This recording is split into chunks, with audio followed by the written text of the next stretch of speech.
السلام عليكم. معاكم محمد مجدي من قناة اللمسة الأخيرة. إن شاء الله في فيديو النهاردة هنتكلم عن مباراة النادي الأهلي ونادي سياتل الأمريكي في ربع نهائي كأس العالم للأندية، وبرضه هنتكلم عن المباراة التانية في كأس العالم للأندية، مباراة الوداد والهلال، وكمان هنتكلم عن مباراة نهائي كأس أفريقيا للمحليين اللي جمعت منتخب الجزائر ومنتخب السنغال.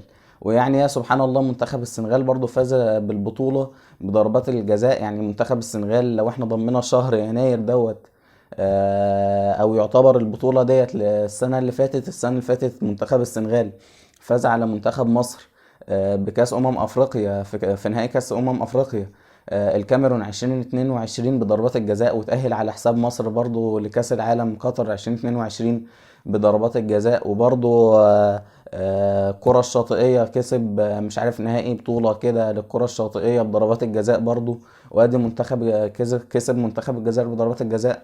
فهو منتخب السنغال مكتوب له بقى ان هو يفوز بكل حاجة بضربات الجزاء. بس خلينا بقى نرجع لموضوعنا الاول اللي احنا هنتكلم فيه في فيديو النهاردة، واللي هو مباراة النادي الاهلي ونادي سياتل ساوندرز الامريكي. قبل ما احكي لك حكايه المباراه زي ما احنا متعودنا دايما ان انا احكي لك المباراه، اقول لك ايه هي نقاط القوه والضعف في الفريق المنافس، واقول لك ازاي يتعامل معاها مارسيل كولر، وازاي يستغل نقاط الضعف اللي عند الخصم، وازاي حد من خطورته ونقاط القوه اللي عنده. خليني اقول لك ان فريق نادي سياتل هو كان عارف كل حاجه عن النادي الاهلي، بدليل المقابلة اللي كانت قناة اون تايم عاملاه مع حارس ومدافع الفريق، واللي قالوا ان هم عارفين كل حاجة عن النادي الاهلي. النادي الاهلي عنده خبرات كبيرة في كأس العالم للأندية. النادي الاهلي بيبقى نازل ضاغط اول 20 دقيقة علشان يفرض اسلوبه في اللعب ويحاول يسجل هدف مبكر ويريح بعد كده. النادي الاهلي بيجيد اللعب في المساحات وبيعرف يخلق المساحات علشان يعرف يلعب فيها. وكمان كانوا قالوا ان النادي الاهلي بيعرف يلعب ما بين الخطوط، وبالاخص ما بين خط الدفاع وخط الوسط، اللي هي المساحه بتاعت عبد الله السعيد او ابو تريكه او محمد مجدي قفشه، اللي هي المساحات بتاعت الهاف سبيس اللي احنا كنا بنقول عليها في الفيديوهات اللي فاتت. وكمان قالوا ان احنا لازم نبقى مركزين قدام النادي الاهلي، وان النادي الاهلي بيمتلك قلبي دفاع بيبقوا مركزين وتدخلاتهم مميزة على المهاجمين. فاحنا لازم نبقى مركزين علشان ايه؟ اول لما تجيلنا الفرصة ان احنا نحاول نباخت النادي الاهلي. وقالوا كمان ان احنا نلعب على الهجمات المرتدة. فكل دوت دليل ان نادي سياتل عارف كل حاجة عن النادي الاهلي. فكان من الطبيعي ان اللي هي بقى حكاية المباراة، فكان من الطبيعي ان مارسيل كولر ما ينزلش المباراة بنفس الطريقة اللي بينزل بيها اي مباراة تانية، ان هو يبقى نازل ضاغط من اول دقيقة ويبقى عايز يسجل هدف. فمارسيل كولر النهارده لقى اكتشف حاجه، اللي هي ايه؟ ان نادي سياتل اخر ماتش رسمي لعبه من شهرين في الدوري الامريكي، لان الدوري الامريكي خلصان. فمعنى كده يدي لك ايه؟ يدي لك ان الفريق دوت هيجي له لحد وقت دقيقه ما وهيقع بدنيا. فازاي النادي الاهلي بقى يستغل الوقعه البدنيه ديت؟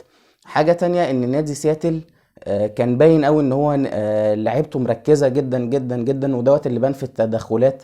لعيبه نادي سياتل رجليها مظبوطه في كل تدخل، بتحط رجليها على الكوره بطريقه. انا نفسي لعيبه النادي الاهلي تحط رجليها بالطريقه ديت، اللي هي بتحط رجليها على الكوره على طول وتستخلصها على طول. وكمان عندك حاجه تانية، واللي هي ان مارسيل كولر فضل ان هو ما يبتديش ولا باحمد عبد القادر ولا بمحمد شريف ولا بحسين الشحات. وهو ديت طريقه لعب مارسيل كولر اللي احنا عارفينها من اول ما جه النادي الاهلي، ان هو هيعمل روتيشن، مش هيبتدي كل مباراه بنفس التشكيل اللي هو بيبتدي المباراه اللي قبليها، واللي باين من ايام كريم فؤاد لما ربنا رجعه بالسلامه. من قبلها لما كان بيعمل روتيشن مع طاهر ناحيه اليمين وحسين الشحات. فما فيش مباراه النادي الاهلي مارسيل كولر هيدخلها هتلاقي نفس التشكيل المباراه اللي بعديها، علشان ضغط المباريات والوقت، وان هو مش عايز اصابات، وعايز الفريق يفضل ايه؟ السكواد كامل معاه، علشان اللعيبه كلها، كل لاعب في كل مركز عارف ايه هي المتطلبات اللي منه ان هو يعملها، وبيعرف يعملها في الاخر. وان احنا برضو عارفين ان مارسيل كولر بيتعامل نفسيا حلو مع اللعيبه، وان هو بيعرف يطلع ايه افضل ما عند اللاعب في الوقت المناسب وفي المكان المناسب. ففضل ان هو يبدأ بطاهر اللي عنده قوة بدنية عالية جدا جدا جدا، وعنده ارتداد دفاعي مميز. فعلى سبيل المثال الناحية اليمين بتاعت نادي سياتل، هو نادي سياتل لما بيجي ماسك الكرة وبيبقى ضاغط بيبقى قريب شوية او شبه شوية نادي بيراميدز عندنا في مصر، هنا في مصر، مع تاكيس جونياس. بدليل ان نادي بيراميدز لما كان بيبقى مستحوذ على الكرة ومعاه الكرة وضاغط، هتلاقيه كان بيجمع اللعب ناحية الشمال، لما عبد الله السعيد بينزل ناحية الشمال ناحية رمضان صبحي ومش عارف الباك بيطير بقى والكلام دوت، وتلاقيه في الاخر عكس الملعب الناحية التانية، الناحية اليمين. فنادي سياتل بقى كان بيعمل العكس، كان بيجمع اللعب الناحية اليمين اللي هي ناحية علي معلول، ويعكس الملعب بالناحية التانية للاعب اللي هو ابو شعر ابيض دوت، اللي هو مش عارف رقم 13 او 23 حاجة شبه كده، علشان يخلق موقف 1 على 1 مع محمد هاني. واللي محمد هاني اتعامل معاها ب... يعني محمد هاني الفترة الأخيرة مستواه ثابت ومميز جدا، يعني ربنا يخليه يكمل كده يعني. ما محمد هاني بقى ما يعمل لناش، يعني مستواه يفضل ثابت ويفضل كده متألق. فمارسيل كولر قرر ان هو بدل ما يبدا باحمد عبد القادر واللي هو ضغط المباريات، وان احنا لو احنا اتاهلنا ان شاء الله هنبقى محتاجينه في ماتش ريال مدريد، هنبقى محتاجين لاعب يسد دفاعيا مع علي معلول. فكان اللاعب دوت هو طاهر محمد طاهر. حاجه تانية ان كهربا باين قوي ان هو كهربا مش البدنيا العالي جدا جدا جدا، او ما عندوش اللياقه العاليه جدا جدا جدا. ايوه انا عارف ان كهربا عنده لياقه وعنده وهو لاعب مميز، وانا عارف كده وقلت الكلام دوت في الفيديوهات اللي فاتت. بس كهربا مش هيقدر يلعب لك 90 دقيقه في 90 دقيقه في 90 دقيقه في 90 دقيقه. فريحوا الماتش اللي فات، ولما لعب الماتش بتاع النهارده باين ان هو ما كانش جاهز بدنيا على احسن حال. فكهربا باين في اكتر كوره ان هو بطيء على الكوره شويه، بيجري ورا الكوره، يعني زي مروان محسن كده لما كان عندنا، او حسام حسن اللي هو ايه، الكوره جات له وانا لسه بجري ورا الكوره علشان اعرف افنش، مش كوره مثلا تحت حوزته ويفنش او تضيع او كده. فكهربا بان كده في الشوط الاول شويه. بس كهربا هيلعب الماتش الجاي، ما اعتقدش ان هو هيلعب اساسي. لا، هيلعب اساسي الماتش الجاي هو محمد شريف، عشان هيبقى ماتش ريال مدريد. وعلى الناحيه اليمين حسين الشحات، ما اعتقدش ان حسين الشحات خالص يقدر يلعب لك برضو 90 دقيقه في 90 دقيقه. فهو قرر اراحه حسين الشحات للمباراه اللي جايه، واللي هي مباراه ريال مدريد. فهو كان ابتدى بالخيار الانسب اللي هو بيرسي تاو اللي انا شايفه في المكان دوت. واللي هو الحقيقه مارسيل كولر كان مدي تعليمات للاعيبته في الشوط الاول ان هم في الشوط الاول يحاولوا على قد ما يقدروا ان هم ما يهدوا اللعب، وما يلعبوش بسرعه، ويمتصوا حماس لعيبه سياتل اللي هي عندها حماس كبير جدا جدا جدا، ان هي اول مره تلعب كاس عالم للانديه. فكان وطبعا هدفهم ان هم يلعبوا ريال مدريد في الماتش اللي جاي. فكانت حاجه كبيره قوي بالنسبه لفريق سياتل. فمارسيل كولر قال انا هفضل هادي ومستني، مش كل ما اجي اقطع الكوره مش هضغط عالي من اول دقيقه، مش اول ما اقطع الكوره هروح استريت على المرمى علشان اخلص واجيب جون. انا هفضل هادي لحد لما لعيبه سياتل تقع بدنيا. ودخلنا في الشوط الثاني، واللي هو انا كنت متوقع ان حاجه من اتنين، يا اما لعيبه النادي الاهلي الهدوء اللي هي فيه دوت هيقلب بتراخي والمباراه هتقلب ضدنا، يا اما مارسيل كولر هيتدخل وهيعرف يدخل بقى العناصر اللي هو عايزها تلعب وتخلص المباراه، زي احمد عبد القادر ومحمد شريف ومحمد مجدي قفشه اللي نزلهم في الدقيقه 60. فالنادي الاهلي من اول الشوط الثاني لاعب مباراه كان عايز يسجل هدف، واحنا شفنا اكتر من فرصه للنادي الاهلي، وبالاخص لعيبه نادي سياتل وقعت بدنيا من اول الدقيقه 60. وهو دوت اللي كان عايزه مارسيل كولر. فمارسيل كولر اول ما جت الدقيقه 60 نزل محمد مجدي قفشه واحمد عبد القادر ومحمد شريف، واللي نزلوا غيروا شكل النادي الاهلي هجوميا، وبقى اصبح فيه اكتر من فرصه للنادي الاهلي. ولكن لو احنا بصينا على شكل النادي الاهلي في الشوط الاول، فشكل النادي الاهلي كان فيه سوء اداء شويه. سوء الاداء دوت لو احنا هنتكلم عليه هو بسبب عدم او بسبب حاله حمدي فتحي واليو ديانج.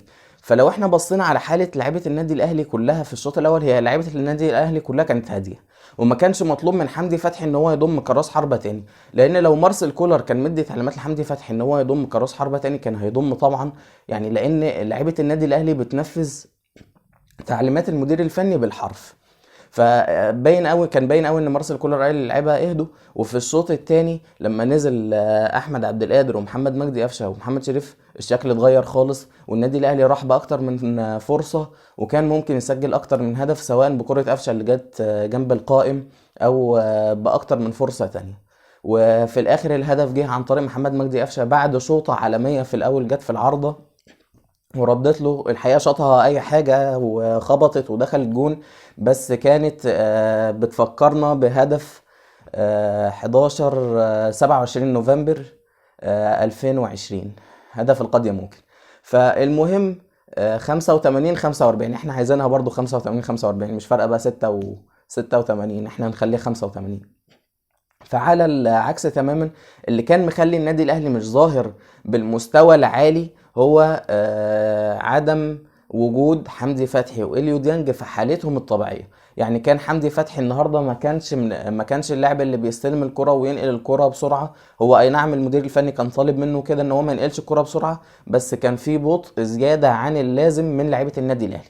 وعلى العكس برضو اليو ديانج اللي كان بيستخلص الكرة، وبعد لما يستخلص الكرة يفقدها تاني بسرعة، ما كانش بيستخلص الكرة ويسلمها على طول زي ما احنا متعودين من اليو ديانج. وفي الاخر النادي الاهلي فاز ليواجه ريال مدريد في نص نهائي كاس العالم للأندية، ليواجه الملكي. وقبل ما نتكلم كده كلمتين عن ماتش ريال مدريد، انا عايز بس اقول كلمتين كده. اول حاجة، الماتش دوت هيبقى ماتش صعب جدا جدا جدا، وديت بقى خير دليل ان لعيبة النادي الاهلي تبين قدراتها للعالم كله. ايوه انت بتوصل لكاس العالم في الناس كلها بتتفرج عليك، بس مش زي لما انت هتلاعب ريال مدريد او بايرن ميونخ.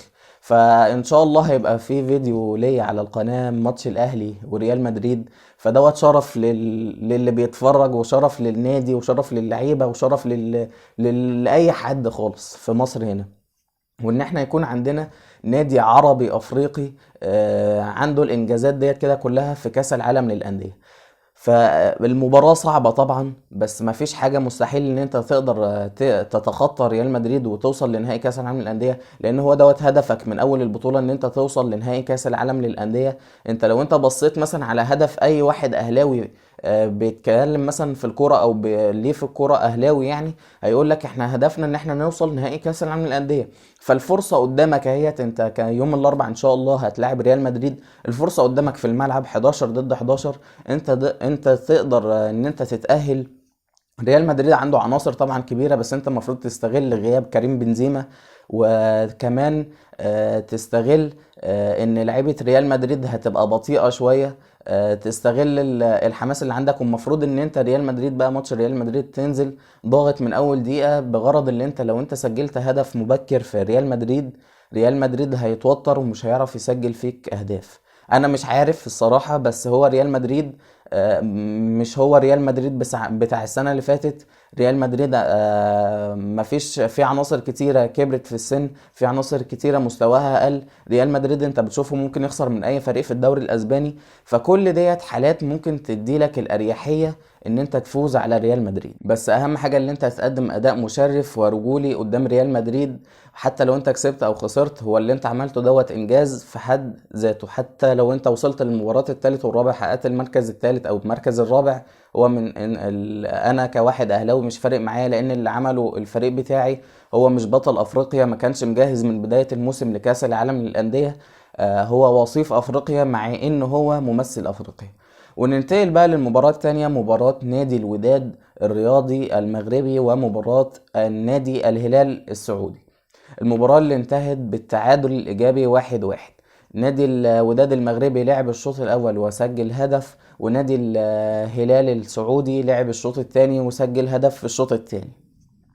فالمباراة انتهت في المجمل 1-1، ودخلنا الأشواط الإضافية، مع إن كان في أفضلية لنادي الهلال إن هو كان ممكن يسجل هدف سواء في الشوط الثاني من المباراة اللي هو من الدقيقة 45 للدقيقة 90، كان ممكن يسجل اكتر من هدف، ولكن الهدف التعادل اللي جابه جه من ضربة جزاء.